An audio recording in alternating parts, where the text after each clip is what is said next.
एक बात सोचो, तुम अगर नए वाली फॉर्च्यूनर लेने गए हो और तुम्हें भाई उसकी जगह पुरानी फॉर्च्यूनर दे दी जाए नया इंजन डाल के, तो कैसा लगेगा? डिजाइन के भी तो पैसे दिए होंगे तुमने। Asus ने भाई टफ के अंदर यही काम करा है। लास्ट ईयर भाई i5 11 जनरेशन वाले प्रोसेसर के साथ यही लैपटॉप चिपकाया था और आज भी सेम चीज कर रहे हैं, बस CPU GPU चेंज कर दिया। लैपटॉप वही है भाई जो 2021 में आया था। डिजाइन की बात करें तो अभी दिखाता हूँ मैं ऐसा क्यों कह रहा हूँ। बॉक्स देख सकते हो कैसा है, वही टिपिकल Asus टफ वाला बॉक्स A15, बढ़िया अटैची वाला बॉक्स है यार ये रहा अपना लैपटॉप और अंदर निकलती है हमारी पुस्तकें, एक टफ वाली यूजर मैनुअल। वाह, ये सर्विसिंग और वारंटी रिलेटेड चीजें और काफी सारी चीजें मेंशन कर रखी है इन्होंने। पेपर वर्क की है भाई, जो हमसे तो पढ़ा जाएगा नहीं।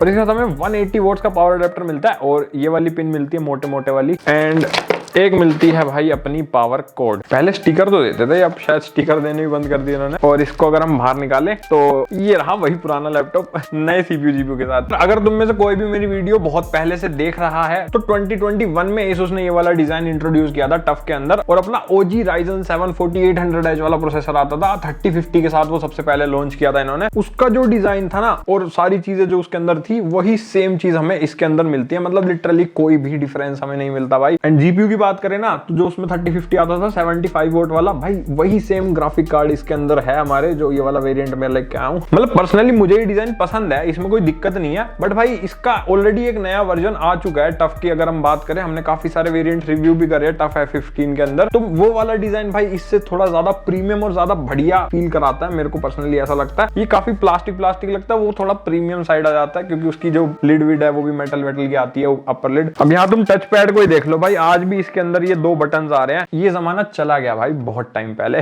बस मेरी यही शिकायत है। बाकी मैं दिखा देता हूँ क्या चीज है इसके अंदर, अगर कोई नहीं जानता इस डिजाइन को। तो अपर लिड देख सकते हो यहाँ पर कैसी है। यहाँ पर सेंटर में हमें अपना टफ का लोगो मिलता है और यहाँ बिल्कुल एकदम ऐसे गेमिंग टाइप डिजाइन कर रखा है इन्होंने। यहाँ पर थोड़ा अलग सा टेक्सचर दे रखा है, यहाँ भी अलग सा टेक्सचर है, यहाँ थोड़ा डिजाइन एलिमेंट वगैरह दे रखे हैं। ये ब्रांडिंग भाई लिड को ओपन करने के बाद भी दिखती है। बाकी नीचे से देख सकते हो हनीकॉम डिजाइन है, थोड़े बहुत वेंट्स ओपन है बीच बीच में, बाकी सारे लगभग बंद कर रखे हैं इन्होंने। और यहाँ पर नीचे ही हमें 2 डाउन फायरिंग स्पीकर भी मिलता है। नीचे से बिल्कुल पॉलीकार्बोनेट की ही बिल्ड क्वालिटी मिलती है। पीछे की तरफ हमें 2 एग्जॉस्ट वेंट दे रखे हैं इन्होंने, एंड एक एग्जॉस्ट वेंट राइट साइड पे भी दे रखा है। लेफ्ट साइड पर अपने ज्यादातर पोर्ट्स वगैरह दे रखे हैं, एंड एक पोर्ट राइट में भी दे रखा है। तो एक हाथ से अगर खोलना चाहे तो ये नहीं खुलता भाई, 2 हाथ लगाने पड़ेंगे तुम्हें। ये थोड़ी सी गड़बड़ है इसके अंदर। बाकी ओवरऑल वैसे हिंज की क्वालिटी मेरे को बढ़िया लगी, ऐसे यूज करने में कोई दिक्कत नहीं आएगी। हिंज अच्छा है, बहुत टाइम से चल रहा है ये तो पता है मेरे को। बाकी वोबलिंग का इशू देख सकते हो, हल्का हल्का वोबल करता है डिस्प्ले, बट इतना ज्यादा नहीं है। मतलब यूं है कि अगर तुम यूज करोगे तब इतना ज्यादा वोबल नहीं करेगी जैसा अपने विक्टस या फिर लोक के अंदर होता है, उसमें थोड़ा बहुत हिलती है डिस्प्ले। इसकी इतनी ज्यादा वोबलिंग नहीं है, बट हल्की फुल्की तो देखो है। एंड अगर फ्लेक्स की बात करें तो अपर लिड फ्लेक्स भाई थोड़ा बहुत है, नेग्लिजिबल ही मान के चलो, हल्का फुल्का सा जो पॉलीकार्बोनेट बिल्ड में होता है उसको नेग्लेक्ट कर सकते हो तुम, मेटल में नहीं होना चाहिए इतना ज्यादा बस। एंड कीबोर्ड फ्लेक्स तो बिल्कुल ना के बराबर है भाई, बहुत ही अच्छी क्वालिटी है इसके अंदर की, जो प्लास्टिक की जो हमें मिलती है। मिलिट्री ग्रेड भाई साहब, टफ तो मशहूर है ना बिल्ड के नाम से। बाकी वेट की बात करें तो अपने लैपटॉप का वेट है कुछ 2.1 kg के अराउंड, तो लाइटर साइड ही मान के चलो। गेमिंग लैपटॉप को कंसीडर करें तो 15 इंच गेमिंग लैपटॉप 2.5 किलो तक चले जाते हैं आराम से। एंड अपने केबल और पावर ब्रिक को भी अगर रख दें तो चार्जिंग के सामान के साथ 2.6 kg के आसपास हो जाता है वेट। तो इतना ज्यादा हैवी नहीं है ये लैपटॉप, जितने भारी अपने प्रीडेटर, नाइट्रो और दूसरे लैपटॉप्स आते हैं उनसे तो हल्का ही है कंपैरेटिवली। लेकिन एक भारी चीज मैं तुम्हें यहाँ बताना चाहूंगा, अगर तुम दिल्ली, नोएडा या गाजियाबाद के आसपास से और तुम्हें अगर कोई लैपटॉप खरीदना है अभी, तो एक बढ़िया जगह बताता हूँ, तुम जा सकते हो भाई फ्यूचर IT जोन। वहां पर उनके पास गेमिंग, नॉन गेमिंग, प्रोफेशनल या फिर भाई कैसा भी लैपटॉप खरीदना चाहो तो खरीद सकते हो। और ऑलमोस्ट हर ब्रांड का लैपटॉप वहां पर अवेलेबल है और अलग अलग जगह पर अलग अलग काफी सारे स्टोर्स हैं इनके, तो वहां पर तुम किसी भी मोड से पेमेंट भी कर सकते हो, फाइनेंस की फैसिलिटी भी अवेलेबल है। तो मैं डिस्क्रिप्शन में तुम्हें सारी डिटेल्स दे दूंगा, एड्रेस, कॉन्टैक्ट, सब चीजें वहां से चेकआउट कर लेना। बाकी भाई का रेफरेंस दोगे थोड़ा बहुत फायदा भी हो जाएगा, जाओ करो संपर्क। बाकी अपने पास जो ये वेरिएंट है इसकी स्पेसिफिकेशन तुम्हारे सामने आ रही होगी, वीडियो को पॉज करके एकदम अच्छे से देख सकते हो कि हमें क्या क्या चीजें इसके अंदर मिलती है। MS ऑफिस के अंदर नहीं मिलता, ये एक पॉइंट है जो मैं बताना चाहूंगा अगर इनकेस तुम्हें डाउट है। बाकी SSD की रीड एंड राइट स्पीड्स अच्छी हैं Gen 4 के हिसाब से, मतलब टॉप एंड तो नहीं है बट ठीक है। और एक सबसे बड़ी चीज, iGPU हमारे इस प्रोसेसर के साथ नहीं आता, मतलब ये जो 7435HS है ना, इसके साथ iGPU है ही नहीं। इस प्रोसेसर के साथ हमने अभी लोक भी रिव्यू किया था, उसमें भी मैंने ये चीज बताई थी। iGPU ना होने की वजह से मक स्विच भी नहीं मिलेगा तुम्हें इस लैपटॉप में। और मक स्विच अगर किसी को नहीं पता तो वो बेसिकली तुम्हारे डिस्प्ले आउटपुट को शिफ्ट करने का काम आता है। तो DGPU पर थोड़ी परफॉर्मेंस वगैरह बढ़ जाती है, वो चीजें होती है उसमें, और बैटरी बचाने के भी काम आता है वो। इस लैपटॉप में वो नहीं मिलेगा हमें। बाकी रैम इसके अंदर ना Amazon पर 5600 मेगाहर्ट्ज शो कर रहा था, जबकि एक्चुअल में 4800 मेगाहर्ट्ज ही मिलती है। तो वो एक डाउट अगर तुम्हें आए तो मैं पहले क्लियर कर देता हूँ। बाकी 32 GB तक एक्सपेंड कर सकते हो इसकी रैम। अभी जैसे कि 16 GB सिंगल चैनल में डली हुई है, तो दूसरे स्लॉट में 16 16 लगाओ, 32 तक खींच दो रैम को। और SSD का भी एक एक्स्ट्रा स्लॉट है, इस पे मेंशन कर रखा है इन्होंने। एक स्लॉट में तो ऑलरेडी लगी हुई है, दूसरे स्लॉट को एक्सपेंड कर सकते हो। और पर स्लॉट मिनिमम 1 TB तो आराम से हो जाएगी, ज्यादा भी हो सकती है बट 1 TB तो मिनिमम हो ही जाएगी, कोई दिक्कत नहीं आएगी। तो इस स्पेसिफिकेशन को ध्यान में रखते हुए मैंने कुछ परफॉर्मेंस टेस्ट करे इसमें। पहले बेंचमार्क के स्कोर देख लो भाई। सिनेबेंच R23 का स्कोर हमारे पास कुछ ऐसा निकल के आता है। सिनेबेंच 2024 में हमारे पास ये स्कोर मिला था, इसमें GPU टेस्ट का ऑप्शन नहीं आ रहा था, तो मे भी हो सकता है ऑप्टिमाइज ना किया हो अभी इन्होंने। Geekbench 6 के अंदर हमारे पास कुछ ऐसा स्कोर मिलता है। क्रॉस मार्क का स्कोर भी साथ साथ देख ही सकते हो भाई। बाकी PC मार्क 10 का स्कोर हमारे पास अच्छा खासा निकल गया, 6000 प्लस था, तो अच्छी चीज है ये। एंड ग्राफिक्स के लिए हमने 3D मार्क टाइम स्पाई का भी स्कोर देखा और VR मार्क का स्कोर भी यहाँ पर साथ साथ देख सकते हो। सुपर दिखा रहा है, तो मतलब VR गेमिंग हो सकती है इसमें। बट मैं ये कहूंगा कि बहुत ज्यादा हाई लेवल तो क्या ही मिलेगी, 4 GB का ग्राफिक कार्ड है, तो मीडियम बेसिक लेवल की अगर तुम्हें सेटिंग्स पे खेलना है तो खेल सकते हो। Nvidia का GPU है, खिला तो सब देगा। बाकी जिन लोगों को स्कोर्स नहीं समझ आ रहे तो मैं प्रैक्टिकली बता देता हूँ। स्टूडेंट अगर तुम हो, तुम्हें अगर स्टूडेंट रिलेटेड कोई भी काम करना है तो वो सब इसमें बढ़िया चल जाएगा भाई। चाहे वो कोडिंग करनी हो, प्रोग्रामिंग करनी हो, डे टू डे लाइफ वाले तुम्हें ब्राउजिंग का काम करने हो, प्रेजेंटेशन वगैरह, मतलब समझ रहे हो ना, मल्टीटास्किंग बेसिकली किसी भी लेवल की आराम से हो जाएगी, क्योंकि उस लेवल में तो भाई बहुत बढ़िया प्रोसेसर है इसका। 8 कोर दे रखे हैं, ऐसी थोड़ी। बट मेन चीज है प्रोडक्टिविटी, क्योंकि वहीं पे एक्चुअल लोड आता है ना लैपटॉप पे। तो मैंने वीडियो एडिटिंग इसके अंदर करके देखी थी, प्रीमियर प्रो पे टेस्ट किया। 4K की फुटेज जब चलाते हैं ना तो 4K 60 मीडियम लेवल तक ये करवा देगा, बट बहुत ज्यादा हाई लेवल की नहीं कर सकते, क्योंकि फिर उसके लिए थोड़ा और बेटर CPU डिमांडिंग हो जाता है वो टास्क भाई। 4K 60 में 2-4 लेयर तक तुम्हारी एडिटिंग चल जाएगी बिना किसी दिक्कत के। बट बहुत ज्यादा हैवी फुटेज है या बहुत ज्यादा ही एडिटिंग करनी है तो फिर दिक्कत आ सकती है। रील या शॉर्ट्स वगैरह एडिट कर सकते हो। बाकी 1080p 60 पे तो तुम किसी भी लेवल की एडिटिंग बड़े आराम से कर लोगे, उस लेवल पे तो CPU काफी काम आएगा तुम्हारे। बाकी ये जो प्रोसेसर है ना, ये बहुत ज्यादा नया या बहुत ज्यादा अलग तो नहीं है। जो इससे पहले 7735HS आता था उसी को समझ सकते हो कि थोड़ा बहुत नाम चेंज करके इन्होंने थोड़ा बहुत ट्वीक कर दिया है। ये वैसा सही प्रोसेसर तो Ryzen 7 का जो एक्चुअल फ्लैगशिप प्रोसेसर है ना, वो नहीं है ये। 7000 सीरीज के ज्यादातर प्रोसेसर ऐसे ही है। सिर्फ एक 7840HS वाला प्रोसेसर है जो मुझे काफी बढ़िया लगता है, जो i5 13500HX को टक्कर दे देता है। उसके अलावा बाकी सारे प्रोसेसर भाई ठीक ठाक परफॉर्मेंस वाले ही हैं, बजट वाले। तो अगर इंटेल से कंपेयर करें तो i5 12500H जैसी परफॉर्मेंस इसकी है। बाकी फोटोशॉप वगैरह भी यूज करते हो तो वो भी बढ़िया चला देगा, क्योंकि वो सब काम इन प्रोसेसर्स में अच्छे हो जाते हैं। बाकी ग्राफिक्स रिलेटेड अगर काम करते हो तो देखो यार, इस 3050 से क्या ही ज्यादा उम्मीद करोगे। एंट्री लेवल हो चुका है आज की डेट में ये वाला ग्राफिक कार्ड, और ऊपर से तो इसमें फुल फ्लेजेड भी नहीं मिलता हमें। तो भाई मैं यही कहूंगा कि कॉलेज लेवल तक अगर तुम्हें ग्राफिक ओरिएंटेड काम करना है, चाहे वो आर्किटेक्चर के हो, ऑटोकैड चलाना हो, 3D मॉडलिंग करनी हो, थोड़े बहुत आर्किटेक्चर रिलेटेड काम करने हो, अगर सिविल इंजीनियर बन रहे हो तो,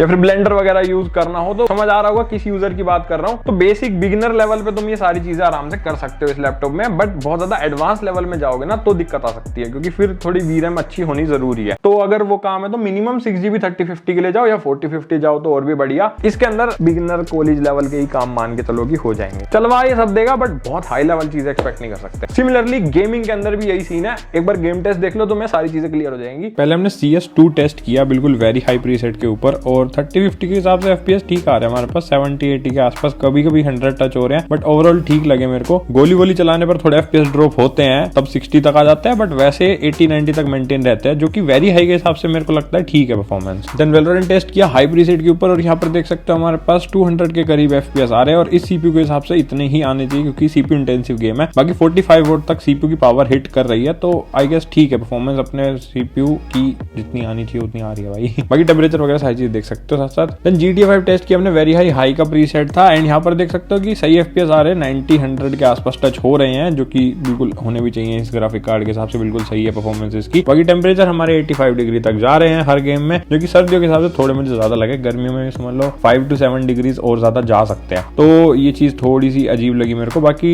ओवरऑल परफॉर्मेंस तो सही आ रही है। Then red dead redemption 2 test किया हमने अल्ट्रा प्रीसेट पे, एंड यहाँ पर भाई 60 के आसपास FPS मेंटेन हो गए अल्ट्रा प्रीसेट पर, जो कि काफी अच्छी चीज है। मतलब 3050 इतनी अच्छी देता नहीं है जनरली परफॉर्मेंस, तो इस गेम में अच्छी आ रही है। बाकी GPU की TGB भी सही हिट हो रही है 65 वोट के हिसाब से, और इस वाले में थर्मल्स भी अच्छे परफॉर्म कर रहे थे, 80-82 डिग्री तक टेम्परेचर गया। देन हॉगवर्ट्स लेगेसी टेस्ट किया हमने भाई, और इसके अंदर अल्ट्रा प्रीसेट था, और अल्ट्रा प्रीसेट के हिसाब से काफी सही परफॉर्मेंस इस वाले गेम में भी आ गई भाई। 60 FPS बिना DLSS के, और DLSS के साथ देख सकते हो 100 तक FPS टच हो रहे थे अपने, तो काफी अच्छी परफॉर्मेंस आ रही है। और इस वाले गेम में भी थर्मल सही परफॉर्म कर रहे थे हमारे, तो वही है कि वो गेम टू गेम डिपेंड कर रहा है कि थर्मल्स को कैसे काम करना है। देन हमने गॉड ऑफ वॉर टेस्ट किया, और यहाँ पर भी अल्ट्रा प्रीसेट ही था, बट यहाँ पर अपनी ग्राफिक कार्ड की TGB 70 वोट्स तक कंज्यूम हो रही थी बढ़िया वाली, और वैसे तो FPS 40-50 तक आ रहे थे बिना DLSS के, और DLSS के साथ थोड़े बहुत इंक्रीज हो जाते हैं अपने 5-10 FPS। बट एक चीज है कि बीच बीच में ना FPS अपने आप ड्रॉप भी हो रहे थे, तुम्हें यहाँ पर देखने को मिल भी रहा होगा। तो वही है कि अल्ट्रा प्रीसेट पे थोड़ा झेल नहीं पा रहा है ग्राफिक कार्ड, इसे तुम्हें समझ आ रहा होगा। थोड़ी लो सेटिंग्स करनी पड़ेगी अगर स्मूथ गेम प्ले चाहिए। Then call of duty warzone test किया हमने, एक्सट्रीम प्रीसेट पे कर दिया। वैसे एक्सट्रीम प्रीसेट मैं रेकमेंड नहीं करूंगा इस ग्राफिक कार्ड के साथ, बट स्टिल तुम देख सकते हो कि 40-45 FPS आ रहे हैं हमारे पास और बिना DLSS के, और DLSS के साथ भाई वो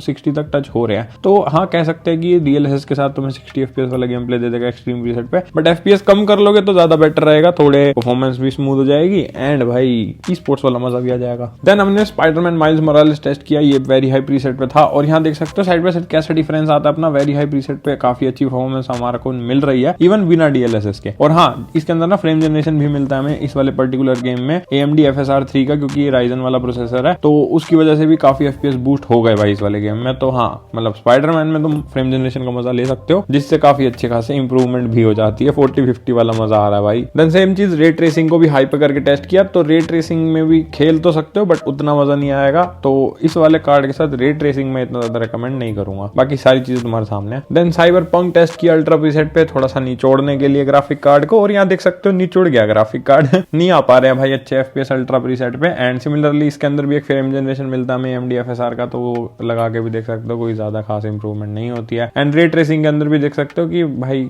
ऐसी सी खत्म परफॉर्मेंस ही आएगी। तो हाँ, मैं ये कहूंगा साइबरपंक के अंदर तो कुछ भी कर लो, बस तुम अल्ट्रा प्रीसेट पे इस वाले कार्ड के साथ नहीं खेल पाओगे, तो थोड़ा प्रीसेट कम कर लेना, बाकी चला देगा ये तो पक्का है। अब अगर पोर्ट की बात करें तो यार लेफ्ट साइड में हमें मिलता है इसके एक पावर इनपुट का पोर्ट, एक अपना RJ45 LAN पोर्ट, एक अपना HDMI 2.1 का पोर्ट। मेंशन तो 2.1 ही कर रखा है, बाकी यूज करके मैंने देखा 4K 60 आउटपुट तो मिल जाता है, बट 4K 120 का मैं श्योर नहीं हूँ, क्योंकि भाई मेरे पास है नहीं 4K 120 का कोई सिस्टम जिसपे मैं चेक करूँ। बाकी दो मिलते हैं USB Type A 3.2 Gen 1 वाले पोर्ट, एक अपना USB Type C 3.2 Gen 2 वाला पोर्ट, इसके अंदर डिस्प्ले आउटपुट वगैरह सब चीजें सपोर्टेड है, एंड एक अपना हेडफोन माइक जैक कॉम्बो, और एक अपना USB Type A 3.2 Gen 2 वाला पोर्ट। तो बेसिक नॉर्मल सारे पोर्ट्स दे रखे हैं जरूरत वाले। और अगर डिस्प्ले आउटपुट लेते हो तो क्योंकि इसमें है ही एक ही ग्राफिक कार्ड, तो उसी के थ्रू डिस्प्ले आउटपुट आएगा भाई, चाहे HDMI पोर्ट से लो या अपना Type C पोर्ट से लो, RTX 3050 के थ्रू आउटपुट ले सकते हो। और जैसा कि मैंने पहले बताया, क्योंकि इसमें मक्स स्विच हमें नहीं मिलता, बट एक चीज है कि GPU का तुम्हें यूसेज कैसे होना है वो सेट कर सकते हो आर्मरी ग्रेड में जाके, इको मोड पे, ऑप्टिमाइज मोड पे या स्टैंडर्ड मोड पे, तो वो अपने हिसाब से GPU को यूज करेगा। थोड़ा अगर बैटरी बचानी है तो इको मोड पे कर लो, GPU थोड़ा कम यूज होगा, बट यूज तो होगा, उसका कोई ऑप्शन नहीं है क्योंकि उसके बिना तो लैपटॉप ही नहीं चल पाएगा ना।